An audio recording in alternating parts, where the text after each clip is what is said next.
Good morning dear student, welcome to our guide channels. Guide channel में आपका काफ़ी स्वागत है। तो आज हम आपके लिए लेके आए हैं पॉली एक्सक्लूजन प्रिंसिपल्स। इसके प्रीवियस वीडियो में मैंने बताया था आपको कि क्वांटम नंबर के बारे में बताया था। क्वांटम नंबर के बारे में मैंने आइडिया दिया था। एड्रेसिंग नंबर के बारे में बताया था। एड्रेसिंग नंबर ऑफ इलेक्ट्रॉन के बारे में बताया था। मतलब कि आपको मैंने आइडिया दिया था सेल के बारे में, सब सेल के बारे में, ऑर्बिटल के बारे में, और ऑर्बिटल के अंदर जो इलेक्ट्रॉन्स होते हैं उसके बारे में बताया था। तो फाइनली हम लोग को कहाँ तक पहुँचना था वो तो पता है आपको, इलेक्ट्रॉन के ही खोज रहे थे। तो सबसे पहले हम कहाँ गए? सेल के पास गए। सेल के पास, सेल से हम कहाँ गए? सब सेल में गए। सब सेल में गए। सब सेल के बाद कहाँ गए? ऑर्बिटल्स में। तब देखिए बहुत सारा इलेक्ट्रॉन पड़ा हुआ है। तो इलेक्ट्रॉन से हम लोग मिल चुके। अब उसी से रिलेटेड, ऐसा नहीं क्वांटम नंबर का ही पार्ट है, पॉली एक्सक्लूजन प्रिंसिपल भी क्या है? क्वांटम नंबर का ही पार्ट है। अब तो आप इलेक्ट्रॉन से मिल चुके।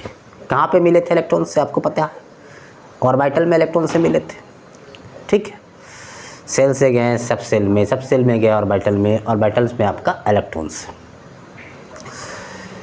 With opposite spin. ऑर्बिटल में जो इलेक्ट्रॉन है विथ अपोजिट स्पिन, जिसको बोलते हो आप क्लॉकवाइज या फिर एंटी क्लॉकवाइज।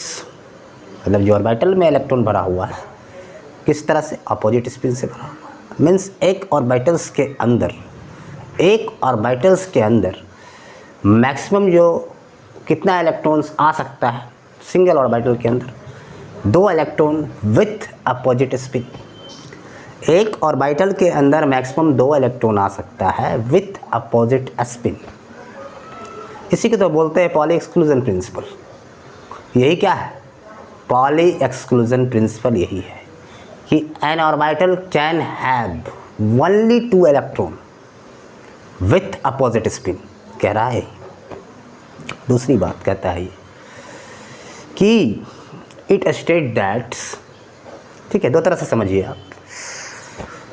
किसी भी एटम के लिए 2 इलेक्ट्रॉन के लिए चारों क्वांटम नंबर का वैल्यू समान नहीं हो सकता। ठीक है, चारों क्वांटम नंबर का वैल्यू समान नहीं हो सकता है 2 इलेक्ट्रॉन के लिए। ठीक है, तो हम लोग इस तरह से लिख सकते हैं कि no 2 electron in the same atom, no 2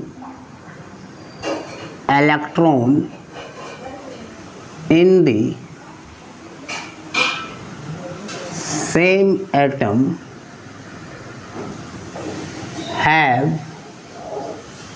can have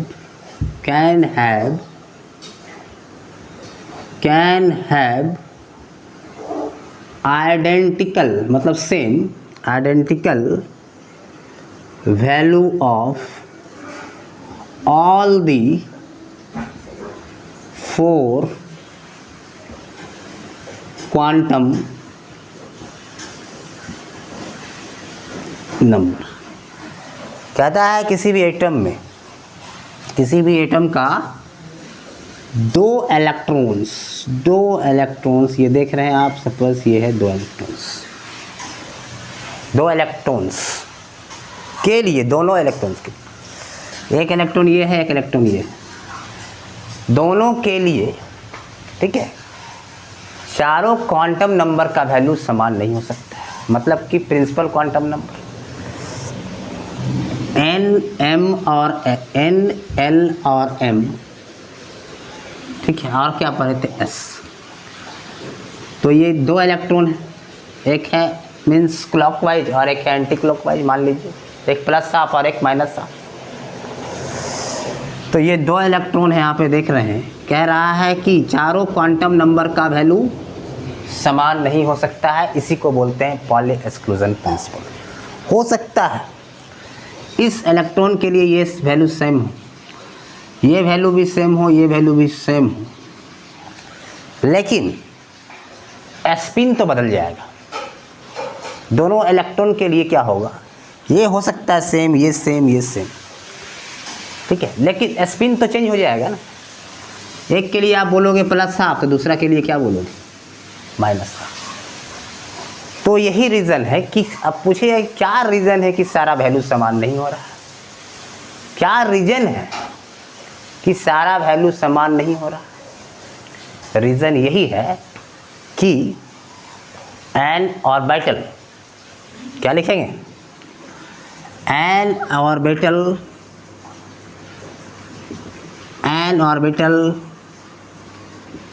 can have only 2 electron with opposite spin। यही तो रीज़न है, कह रहा है कि किसी भी n ऑर्बिटल, एक ऑर्बिटल में कैन है ओनली 2 इलेक्ट्रॉन बैठ सकता है, 2 इलेक्ट्रॉन बैठ सकता है। कैसे बैठेगा, अपोजिट स्पिन के साथ बैठेगा। तो यही तो चीज़ है जो कि चारों क्वांटम नंबर को बराबर होने नहीं दे रहा है, और यही बात तो है पॉली एक्सक्लूजन प्रिंसिपल। यही तो पॉली एक्सक्लूजन प्रिंसिपल है, ठीक है। तो पॉली एक्सक्लूजन प्रिंसिपल क्या कहता है कि 2 इलेक्ट्रॉन के लिए, दोनों इलेक्ट्रॉन के लिए, कोई भी ऑर्बिटल में मैक्सिमम कितना इलेक्ट्रॉन होगा आप बताइए, एक ऑर्बिटल में मैक्सिमम कितना है, 2 इलेक्ट्रॉन। वो 2 इलेक्ट्रॉन के लिए चारों क्वांटम नंबर का वैल्यू क्या होगा, समान नहीं हो सकता है। सबसे मेन रीज़न यही है कि समान क्यों नहीं होने दे रहा है, क्योंकि अपोजिट स्पिन है। आप ये भी है पॉली एक्सक्लूजन प्रिंसिपल, ये भी, दोनों चीज़ है, सेम चीज़ है। अब थोड़ा सा हम इसको देखते हैं तरीके से। ये तो आप चाहो तो इसको उतार सकते हो। चलिए अब मैं बात करता हूँ किस तरह से। जैसे मान ले हमको एक ऑर्बिटल उठा लिए 3s, ठीक है। 3s ऑर्बिटल सपोज मान ले कि इसमें 2 इलेक्ट्रॉन्स है।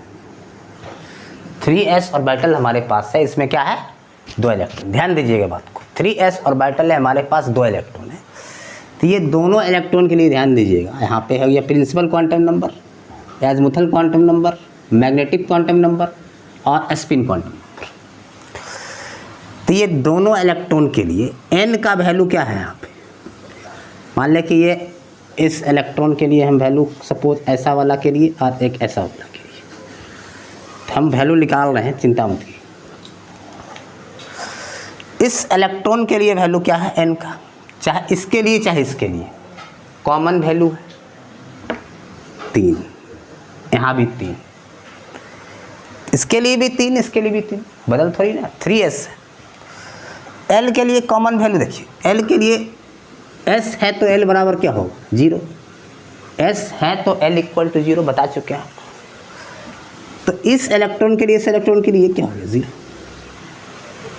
दोनों के लिए सेम आ रहा है। m क्या होगा, l इक्वल टू 0 है तो m का वैल्यू भी क्या होगा, 0 होगा। l का वैल्यू 0 मतलब 0 to n 0 including plus minus, तो यहाँ पे 0 हो जाएगा। इसके भी क्या होगा, 0। मतलब इस इलेक्ट्रॉन के लिए भी और इस इलेक्ट्रॉन के लिए भी ये बराबर, ये बराबर, ये बराबर। लेकिन अब देखिए क्या चेंज होने वाला है, अब देखिए क्या चेंज होगा। ये है, मान लीजिए आप, चलो इसको क्लॉकवाइज मान लो, प्लस हाफ मान लो, तो ये वाला क्या हो जाएगा, माइनस हाफ। समझ रहे हैं, तो सारा सेट बराबर नहीं हो सकता है। ये बात तो क्लियर हो गया। और क्या है, सभी ऑर्बिटल का, जो भी ऑर्बिटल चाहे 1s है, 2s है, 2p है, तो सारे के लिए जो आपका देख रहे हो आप NML के लिए यूनिक सेट सबका बना हुआ है। सबके लिए क्या है, अपना अपना एक यूनिक सेट है। जैसे मान लें कि हम 1s, ये बात तो समझ गए आप, क्लियर, इज इट क्लियर, कि 2 इलेक्ट्रॉन तो इसमें है, 2 इलेक्ट्रॉन के लिए ये वैल्यू, ये वैल्यू, ये वैल्यू सभी समान है। ऐसा थोड़ी ना है कि ये इलेक्ट्रॉन के लिए n का वैल्यू 3 है तो इसके लिए बदल जाएगा, नहीं। इसके लिए अगर n का वैल्यू 3 है तो इस इलेक्ट्रॉन के लिए भी n का वैल्यू क्या होगा, 3 होगा। l का वैल्यू 0, m का वैल्यू 0। तो ये पता चला आपको कि स्पिन के कारण ही ऐसा हो रहा है, ज़्यादातर स्पिन के कारण ही चेंज कर सकता है। अब देखिए थोड़ी सी अंदर की बातें, सारा यहाँ पे अब हम मान लेते हैं कि कोई भी ऑर्बिटल है, कोई भी ऑर्बिटल है, हर एक इलेक्ट्रॉन के लिए क्या होता है ना, कोई भी ऑर्बिटल में 2 इलेक्ट्रॉन है, कोई भी ऑर्बिटल में क्या है 2 इलेक्ट्रॉन है, बात इसी पे चलेगा। हर ऑर्बिटल में 2 इलेक्ट्रॉन है, हर एक इलेक्ट्रॉन के लिए क्या है अपना अपना एक यूनिक सेट बना के बैठा हुआ है, यूनिक सेट है, हर इलेक्ट्रॉन के लिए यूनिक सेट है। आप बोलिए कि यूनिक सेट कैसे निकालें हर इलेक्ट्रॉन के लिए, तो ये इलेक्ट्रॉन के लिए बोलिए यूनिक सेट क्या हो जाएगा, ये इलेक्ट्रॉन के लिए यूनिक सेट क्या है, मान ले सपोज ये हमारा जो ऑर्बिटल है, मान ले हम 2p है ऑर्बिटल, सपोज क्या है 2p ऑर्बिटल है, या मान ले चलिए 2s ऑर्बिटल है। इस दोनों के लिए सेट बनाइए, इस इलेक्ट्रॉन के लिए सेट और इस इलेक्ट्रॉन के लिए सेट तैयार करते हैं।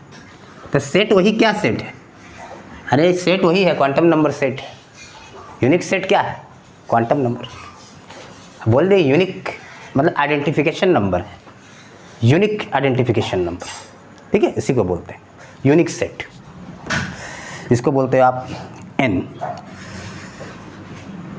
n हो गया, देखिए चाहे इसके लिए चाहे पहले इसके लिए निकालते हैं, n का वैल्यू 2, ठीक है, l का वैल्यू क्या हो जाएगा, s है तो l का वैल्यू क्या होगा 0 होगा, l इक्वल टू 0, m 0। और इस इलेक्ट्रॉन के लिए एक नया सेट तैयार हुआ, इस इलेक्ट्रॉन के लिए एक नया सेट बना। आप दूसरे इलेक्ट्रॉन के लिए एक सेट तैयार करते हैं, ये भी 2, ये भी 2, ये 0, ये हाँ, तो इसके लिए एक सेट हो गया, ये हो गया 2s ऑर्बिटल के लिए। और यही इसको अंदर ये जो है स्पिन क्या कर रहा है, इसको ये स्पिन आके क्या हो रहा है, सारा क्वांटम नंबर को बराबर होने नहीं दे रहा। और यही क्या है पॉली एक्सक्लूजन प्रिंसिपल, बार बार बोल रहे हैं, ध्यान दीजिए। अब मान लें कि साहब हर एक ऑर्बिटल जैसे 1s है 2s, तो इसके लिए यूनिक सेट क्या होगा, जैसे मान लें 1s है, 1s है तो ध्यान दीजिए, तो इसके लिए n इक्वल टू 1 है, l इक्वल टू 0 है, l इक्वल टू 0 तो m इक्वल टू 0, यहाँ n इक्वल टू 2 है, l इक्वल टू क्या है 0 है, l इक्वल टू 0 है और m इक्वल टू 0, ठीक है। अगर 1s में मैक्सिमम कितना इलेक्ट्रॉन जाएगा ये भी जान रहे हैं आप, एक ऑर्बिटल में कितना जाएगा, इसमें कितना जाएगा, ठीक है, ऐसा समझ रहे। मान लें कि सपोज ऐसा है, या 1s में एक ही इलेक्ट्रॉन है, यहाँ भी एक ही इलेक्ट्रॉन है, 2s में भी, तो क्या होगा s का वैल्यू प्लस हाफ, यहाँ पे देखिए s का वैल्यू क्या हो जाएगा, यहाँ पे सपोज चलिए एक ही में ले लेते हैं, यहाँ पे होगी आपका, अगर अपोजिट रहा तो क्या हो जाएगा, यहाँ पे s का वैल्यू माइनस हाफ। तो देखिए सब सर के लिए अलग अलग सेट तैयार हो रहा है। n देखिए 1s के लिए क्या है, n equal to 1, n equal to 2, तो क्या हो रहा है यहाँ पे, क्या हो रहा है अलग अलग सेट, इसके लिए सेट हो गया ये 1s के लिए, इसके लिए सेट हो गया ये। और उसी तरह से अगर हम बात करते हैं 2s और 2p, तो n equal to 2, l equal to 0,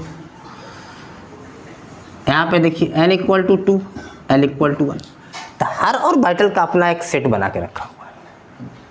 कहने का मतलब n और l क्या होगा, इससे पता ये चला, जैसे 2s है 2p है, n और l क्या हो रहा है, चेंज कर रहा है, n और l चेंज कर रहा है। अब एक सवाल आएगा कि 2p x में क्या करे और 2p y में क्या करे, ये भी एक सेट है, ऐसा नहीं है। यहाँ तो ज़रूर है n इक्वल टू 2, यहाँ भी n इक्वल टू 2 है, बात सही है। अब बोलिए कि l इक्वल टू यहाँ भी 1 है और यहाँ भी l इक्वल टू 1 है, चेंज क्या है ओरिएंटेशन, क्योंकि P X P Y P Z, तो इसके लिए भी अपना यूनिक चीज़ क्या है, x के कारण यूनिक हो गया ये दोनों तो बराबर है, लेकिन x y के कारण क्या हो गया, इसका ओरिएंटेशन मान लें कि x एक्सिस से गया, और एक होता है y एक्सिस में ओरिएंट कर रहा है, तो चेंज तो हो रहा है। तो सब अपना अपना एक यूनिक सेट बना के रखा हुआ है, हर एक ऑर्बिटल का क्या है अपना अपना एक यूनिक सेट है। तो यही चीज़ था पॉली एक्सक्लूजन प्रिंसिपल्स के बारे में, और ज़्यादा डिस्कशन नहीं करेंगे। तो आज आपका पॉली एक्सक्लूजन प्रिंसिपल भी खत्म हो गया। नेक्स्ट लेक्चर में हम आपके लिए लेके आएंगे हेजनबर्ग का अनसर्टेनिटी प्रिंसिपल्स, उसके बाद फाइनली अब बाउ रूल तो हम बता चुके हैं और कुछ एक्सेप्शन बताएंगे। और इसको आप क्या कीजिए, अगर आपको ये सारी चीज़ अच्छा लगा होगा, समझ में आया होगा, तो अपने दोस्तों को शेयर कीजिए, अपने फ्रेंड में इसको शेयर कीजिए और सब्सक्राइब जरूर कीजिए।